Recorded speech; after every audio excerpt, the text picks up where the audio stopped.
بسم اللہ الرحمن الرحیم الحمدللہ رب العالمین والصلاة والسلام علی سید الانبیاء والمرسلین۔ خواتین و حضرات،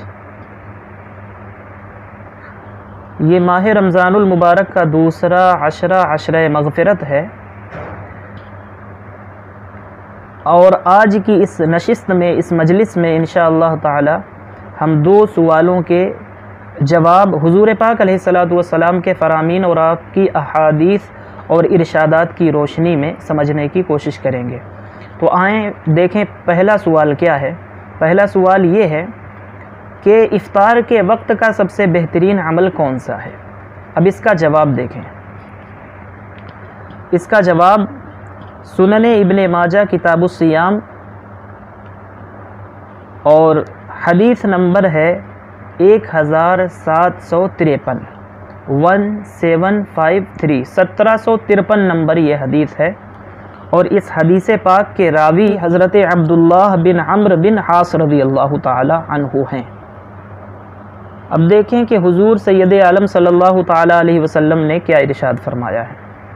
قال رسول اللہ صلی اللہ تعالی علیہ وسلم، حضور سید عالم صلی اللہ تعالی علیہ وسلم نے ارشاد فرمایا، ان للصائم عند فطرہ لدعوۃ ما ترد۔ حضور پاک علیہ الصلوۃ والسلام فرما رہے ہیں کہ بے شک روزے دار بندے کی افطار کے وقت کی دعا اللہ رب العزت اسے کبھی بھی رد نہیں فرماتا۔ یعنی جو روزہ دار بندہ ہوتا ہے اس کے افطار کے وقت کی دعا اللہ رب العزت قبول فرماتا ہے۔ یہ حضور پاک علیہ الصلوۃ والسلام کا اتنا فرمان ہے، یہ حدیث پاک ہو گئی۔ اس حدیث پاک سے ہمیں یہ معلوم ہوتا ہے کہ افطار کے وقت آپ قرآن کی تلاوت بھی کر سکتے ہیں، چاہیں تو درود و سلام پڑھیں، چاہیں تو کلمہ طیبہ کا ورد کریں، چاہے دوسرے اوراد و وظائف کریں، چاہے درود و سلام پڑھیں، چاہے توبہ اور استغفار کریں، جو چاہیں کریں، سب مستحب ہیں، جائز ہیں۔ لیکن اس حضور پاک علیہ الصلوۃ والسلام کے فرمان کی روشنی میں ہمیں یہ سمجھ میں آتا ہے کہ افطار کے وقت کا بہترین عمل اللہ رب العزت کی بارگاہ میں رجوع کر کے اور اللہ رب العزت کی بارگاہ میں مکمل طور پر ذہنی اور قلبی طور پر، روحانی طور پر حاضری کے ساتھ دعا کرنا، یہ افطار کے وقت کا بہترین ترین عمل ہے۔ کیونکہ حضور سید عالم صلی اللہ تعالی علیہ وسلم نے خود بتا دیا کہ افطار کے وقت کی جو دعا ہوتی ہے وہ مقبول ہوتی ہے، مردود نہیں ہوتی۔ روزے دار کی دعا، روزہ دار بندہ جب افطار کے وقت ہاتھ اٹھا کر کے اللہ رب العزت سے دعا مانگتا ہے تو اللہ رب العزت اس کی دعا کو قبول فرماتا ہے۔ تو اس حدیث پاک سے ہمیں یہ سمجھ میں آتا ہے کہ ہمیں افطار کے وقت جو سب سے بہترین عمل ہے وہ دعا ہے، اور دعا ہمیں افطار کے وقت کرنی چاہیے۔ آپ جتنی بھی ہماری عبادات ہیں، آپ ان تمام عبادات کو اگر ان پر نظر ڈالیں، ان کو دیکھیں،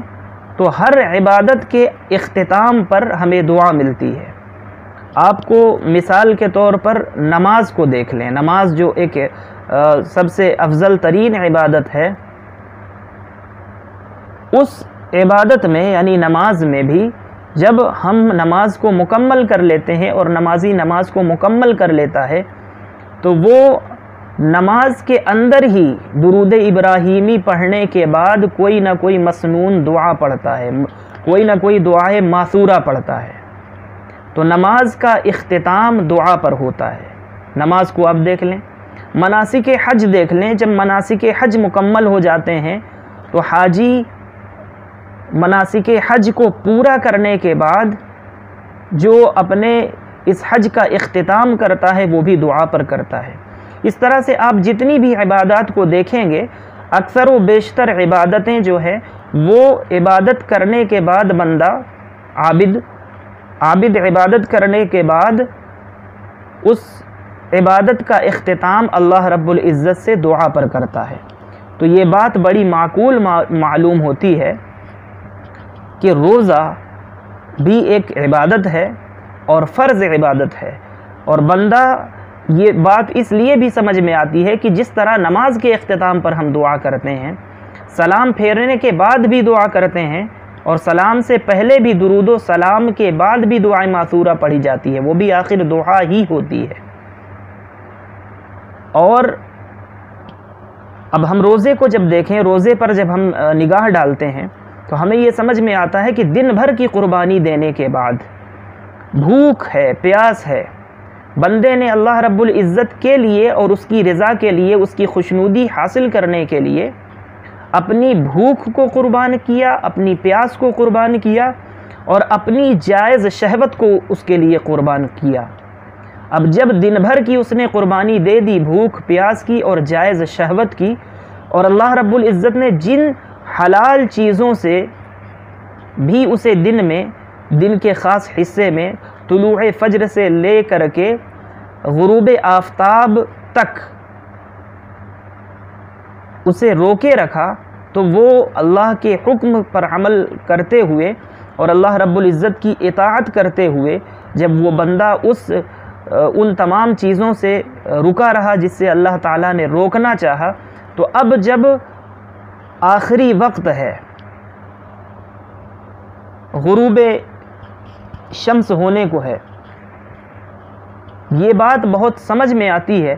کہ اب جب آخری وقت ہے تو جس طرح نماز کا جب اختتام ہوتا ہے، نماز مکمل ہوتی ہے تو دعا پر ہم نماز کو مکمل کرتے ہیں، تو اسی طرح سے روزہ جب آپ نے دن بھر بھوک کی قربانی دی، پیاس کی قربانی دی، اللہ کی رضا کے لیے بندہ بھوکا اور پیاسا رہا، اللہ کی رضا کے لیے جو اس کے لیے حلال شہوت تھی اس کو بھی اس نے ترک کر دیا، تو اب یہ چیز سمجھ میں آتی ہے کہ اب اپنی ان قربانیوں کا نذرانہ لے کر کے بندہ اپنے کریم رب کی بارگاہ میں حاضر ہو اور اس آخری وقت میں ہاتھوں کو اٹھائے اور اٹھا کر کے اپنے رب سے دعا کرے، اور اس سے اپنی ان قربانیوں کا واسطہ دے کر کے، وسیلہ دے کر کے، اور اپنے اس روزے کو اور اپنے اس صوم کو اللہ رب العزت کی بارگاہ میں پیش کر کے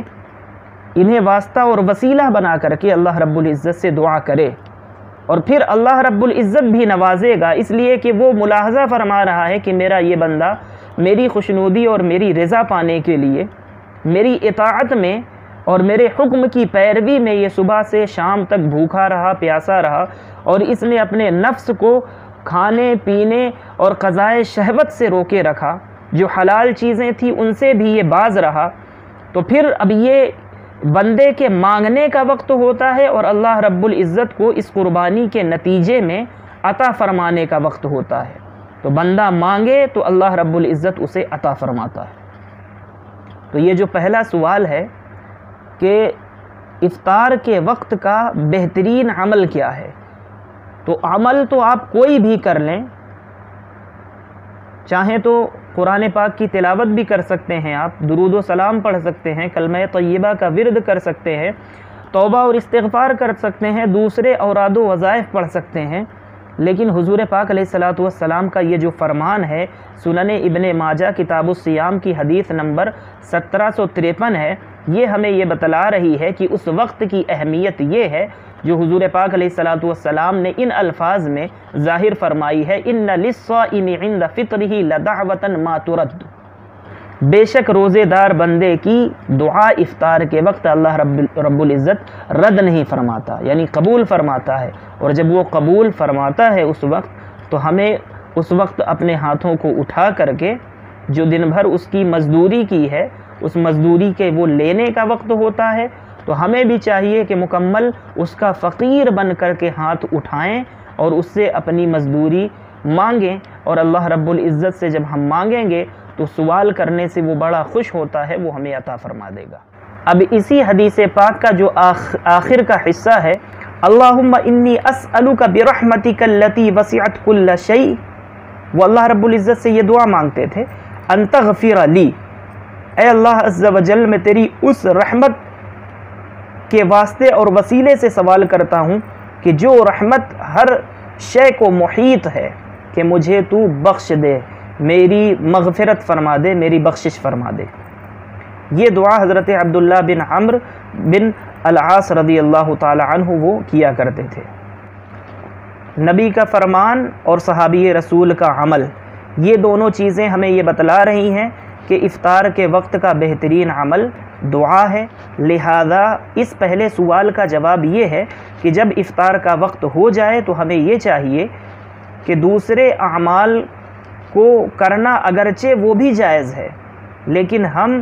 چونکہ دعا کی قبولیت کا وقت ہے، مقبولیت کا وقت ہے، تو ہم اپنے ہاتھوں کو اٹھائیں۔ دن بھر مزدوری کی ہے، اللہ رب العزت کی بارگاہ میں اپنی مزدوری لینے کا وقت ہے۔ اللہ رب العزت نے جو آپ نے مزدوری کی ہے، اب آپ کی مزدوری کو وہ عطا فرمانے کا وقت ہے، تو آپ ہاتھوں کو اٹھائیں اور اپنی بندگی کا اظہار کریں، اپنی بیچارگی کا اظہار کریں اور اس کی بارگاہ سے خیر کا سوال کریں۔ اور ہمارے ملک میں قسم قسم کے جو فتنے ہیں، فساد ہیں، کفار مشرکین کی طرف سے پوری امت پر جو سازشیں ہیں، ہر طرح کے فتنے اور فساد سے اپنے لیے حفاظت کا سوال کریں اور پوری امت کے لیے اللہ رب العزت سے امن و امان کی بھیک مانگیں اس وقت۔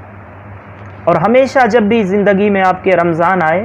تو آپ کی زندگی میں جب بھی آپ رمضان پائیں تو افطار کے وقت کا یہ معمول بنا لیں کہ اس وقت آپ دعا ہی کریں۔ جب افطار کا وقت قریب آ جائے 5-10 منٹ پہلے افطار سے آپ دعا میں مشغول ہو جائیں، مصروف ہو جائیں اور اللہ رب العزت سے دعا مانگیں، خیر مانگیں۔ اب رہا دوسرا سوال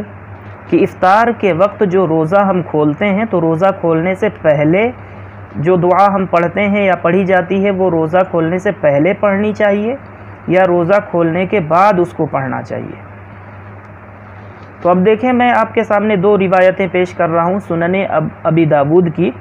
کتاب الصیام باب القول عند الافطار، حدیث نمبر 2357 ہے اور حدیث نمبر 2358 ہے۔ پہلی حدیث جو ہے یہ حدیث نمبر 2357 نمبر حدیث ہے۔ اس میں دیکھیں حضور پاک علیہ الصلاۃ والسلام کا قول ذکر کیا گیا ہے کہ آپ کیا فرمایا کرتے تھے، آپ کے الفاظ کیا ہوتے تھے افطار کے وقت۔ تو حضور پاک علیہ الصلاۃ والسلام کے متعلق یہ حدیث پاک میں وارد ہے، کان رسول اللہ صلی اللہ تعالی علیہ وسلم اذا افطر، جس وقت حضور پاک علیہ الصلاۃ والسلام افطار فرماتے تھے، جب ہمیشہ آپ کا یہ معمول گویا کہ ذکر کیا گیا ہے، آپ یہ فرماتے تھے جب آپ افطار کر لیتے تو آپ یہ کلمات آپ کی زبان مبارک سے جاری ہوتے، فرماتے قال ذهب الظما وابتلت العروق وثبت الاجر انشاء اللہ تعالی۔ حضور پاک علیہ الصلاۃ والسلام ارشاد فرماتے کہ جب حضور پاک علیہ الصلاۃ والسلام افطار فرماتے تو آپ کی زبان مبارک سے کلمات جاری ہوتے اور حضور پاک علیہ الصلاۃ والسلام یہ فرماتے ذهب الظما، تشنگی ختم ہو گئی، یعنی پیاس ختم ہو گئی، یعنی کھجور یا پانی سے جو روزہ یا افطار کیا جاتا ہے تو کچھ کھا لینے اور پی لینے کے بعد حضور پاک علیہ الصلاۃ والسلام یہ ارشاد فرما رہے ہیں ذهب الظما، تشنگی ختم ہو گئی، پیاس ختم ہو گئی، پانی پی لینے کے بعد پیاس ختم ہوئی ہے، وابتلت العروق، اور رگیں سیراب ہو گئیں۔ یہ سیراب کب ہوئیں؟ پانی پینے کے بعد ہوئیں۔ اور وثبت الاجر انشاء اللہ تعالی، اور اللہ رب العزت کی مرضی اور اس کی مشیت سے اجر بھی انشاء اللہ تعالی ثابت ہو گیا یا مل گیا۔ تو حضور پاک علیہ الصلاۃ والسلام کا یہ جو فرمان ہے ذهب الظما وابتلت العروق، یہ حضور کا فرمان یہ بتلا رہا ہے کہ حضور پاک علیہ الصلاۃ والسلام جو یہ فرما رہے ہیں کہ تشنگی ختم ہو گئی، پیاس بجھ گئی اور رگیں سیراب ہو گئیں اور اللہ رب العزت کی مشیت اور اس کے حکم سے اجر مل گیا، اجر ثابت ہو گیا انشاءاللہ تعالی۔ تو یہ الفاظ، یہ کلمات اس جانب کھلے طور پر اشارہ کر رہے ہیں کہ یہ کلمات حضور افطار کرنے کے بعد ارشاد فرماتے تھے۔ اب دوسری اگلی روایت دیکھ لیں، حضور پاک علیہ الصلاۃ والسلام، یہی سنن ابی داود ہے، کتاب الصیام باب القول عند الافطار، حدیث نمبر 2358 ہے، وہ 2357 تھی، یہ 2358 ہے۔ اسے حضرت معاذ بن زہرہ رضی اللہ تعالی عنہ نے روایت کیا ہے